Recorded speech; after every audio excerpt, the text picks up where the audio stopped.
Je n'ai pas écrit en tant que commissaire, j'ai écrit plutôt en tant que femme qui a un parcours et qui a fait beaucoup de choses qui méritent d'être partagées avec toute cette jeunesse qui me suit. Et je pense que nous voulons que cette jeune génération s'inspire des modèles de chez nous. Mais ils ne peuvent pas s'inspirer des modèles de chez nous si ces modèles ne partagent pas leur parcours, ne partagent pas leur vécu, ne partagent pas leurs réussites et leurs échecs aussi, parce que cela fait partie du parcours. Donc c'est ce qui m'a poussée à écrire. Sur mes réseaux sociaux, je reçois beaucoup de questions, les gens me demandent beaucoup de questions sur mon parcours. Donc j'ai profité de cette opportunité pour écrire.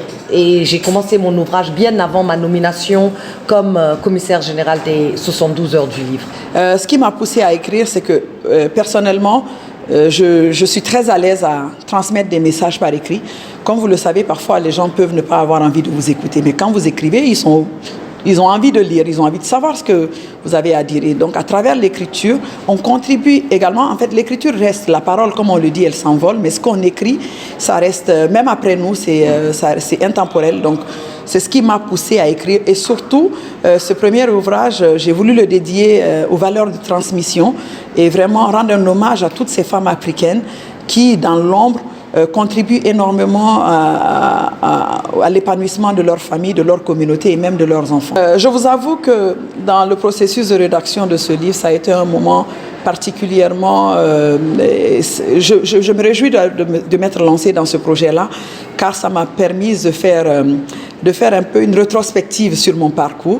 Et j'encourage toutes les femmes à le faire. De cette manière, nous pouvons transmettre ce que nous avons reçu. Nous pouvons inspirer d'autres, les jeunes filles, nous pouvons inspirer d'autres personnes qui sont en fait dans mon livre, particulièrement dans mon livre, j'invite à la réflexion. Il y a des débats que j'ouvre, comme quoi mon avis à moi, il peut être personnel, mais j'ouvre la réflexion pour permettre aux gens de voir à quel point les femmes sont confrontées à certaines difficultés que parfois les autres ne voient pas.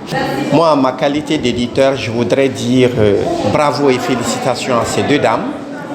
Nous avons accepté ces manuscrits parce que ces manuscrits étaient utiles à la Guinée, à la jeunesse guinéenne. Ces manuscrits nous ont captivés parce que nous savons que ce qu'elles ont dit là-dedans peut vraiment aider la jeunesse guinéenne à mieux se construire. Donc, nous avons publié, ce livre sera disponible un peu partout dans le monde. Aujourd'hui, on vous a présenté, nous laissons les Guinéens découvrir. Et pendant des semaines, nous allons faire des campagnes dans les écoles, dans les universités. Et le clou final, ce serait les 72 heures du livre. Ces deux ouvrages seront là aux 72 heures du livre pour dire aux Guinéennes que c'est possible. Il suffit juste vraiment d'avoir envie et de venir à la rencontre des éditeurs pour qu'on puisse transformer leurs rêves en réalité.